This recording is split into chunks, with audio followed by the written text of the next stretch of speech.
नमस्कार, news portal to the पर आपका स्वागत है। सनातनियों के विश्व प्रसिद्ध व धार्मिक व ऐतिहासिक महत्व के विष्णुपद मंदिर के चहुमुखी विकास के लिए विष्णुपद कॉरिडोर की परिकल्पना को केंद्र सरकार जल्द पूरा करने जा रही है। हुआ यह कि गया में केंद्रीय वित्त मंत्री सीतारमण आई थी, तब पंडा समाज के लोगों ने विष्णुपद कॉरिडोर का निर्माण करने की मांग उठाई थी। भाजपा के भी कई नेता इसमें शामिल थे। केंद्रीय मंत्री सीतारमण ने हाँ कहा, जिसके बाद आहिस्ते आहिस्ते संचिका बढ़ी, लेकिन विष्णुपद कॉरिडोर को लेकर असमंजस था कि कौन इलाका इसमें शामिल होगा और कौन नहीं। पंडा समाज भी शुरुआती दौर में लेकर बहुत उत्साहित था विष्णुपद कॉरिडोर को लेकर। बाद में कईयों का व्यक्तिगत हित सामने आया। मामला पिछले जिलाधिकारी के समय लटका रहा।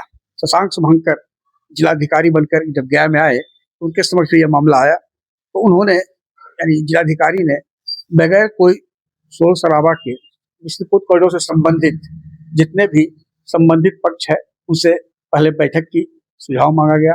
सोमवार को भी यानी 9 मार्च को बैठक हुई।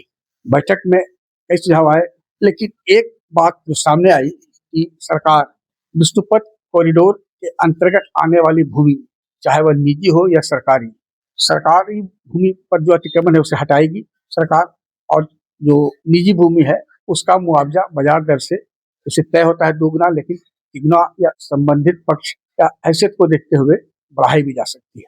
जिलाधिकारी शशांक शुभंकर ने बैठक में उपस्थित नगर आयुक्त से कहा कि आप वैसे स्थलों को चिन्हित और सर्वे करें जो इस कॉरिडोर में आने वाला है। भूमि चिन्हित करें, सर्वे करें, और तो नगर आयुक्त ने कहा कि 1 सप्ताह का समय लगेगा। जिलाधिकारी ने कहा 3 दिन आप और लें, और 10 दिन के अंदर यानी 19 मार्च तक सर्वे का काम पूरा हो जाएगा। उसके बाद प्रारूप को लेकर एक और संभवतः बैठक हो, सुझाव लिया जाए।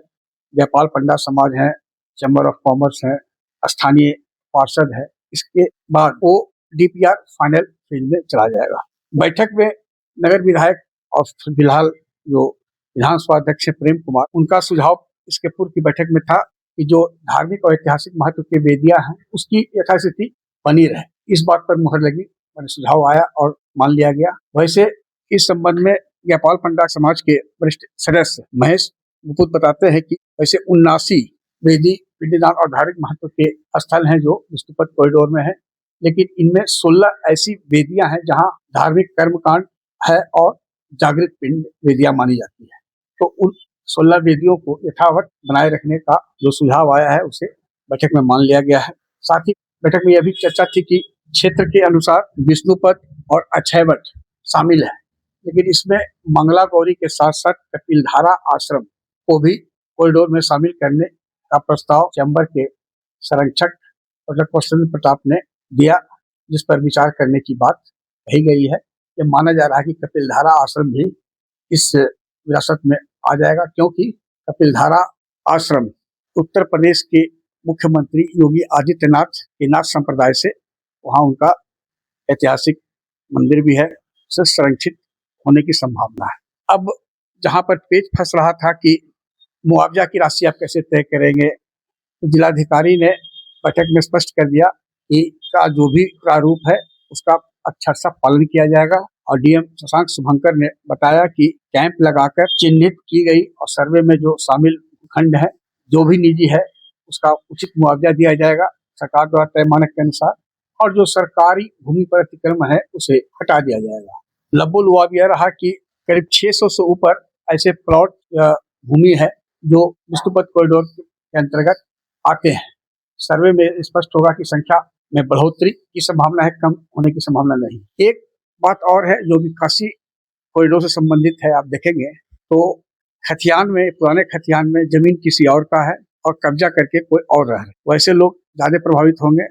लगता है कि मुआवजा जो इनकी पुश्तैनी जमीन रही है उन्हें मिलेगी। एक धर्मशाला को लेकर भी हुआ कि उनका ऐतिहासिक महत्व है, और अगर वो इस तरह से देखा जाएगा तो ऐसे कई धर्मशाला और स्थल है जो सदियों पुराना है। सुझाव आया है, देखते हैं क्या होता है। गुरु नानक देव से संबंधित भी एक स्थल है जिसे संरक्षित करने की बात कही गई है। उम्मीद की जा रही है कि वह स्थल को संरक्षित किया जाएगा।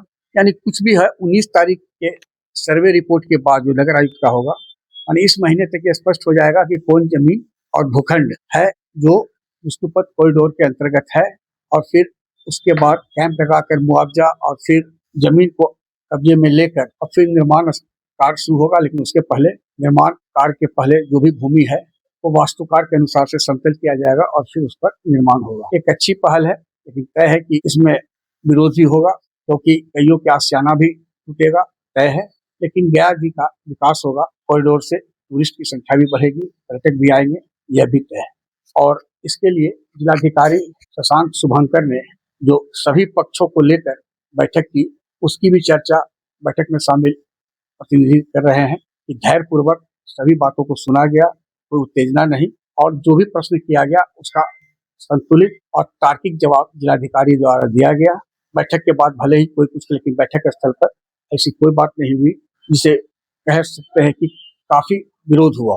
बात रखी गई, सुनी गई, प्रशासन ने भी सुना और कहा कि जो भी होगा न्यायोचित होगा। आग्रह है कि इस वीडियो के लिंक को लाइक, शेयर, सब्सक्राइब अवश्य करें। धन्यवाद।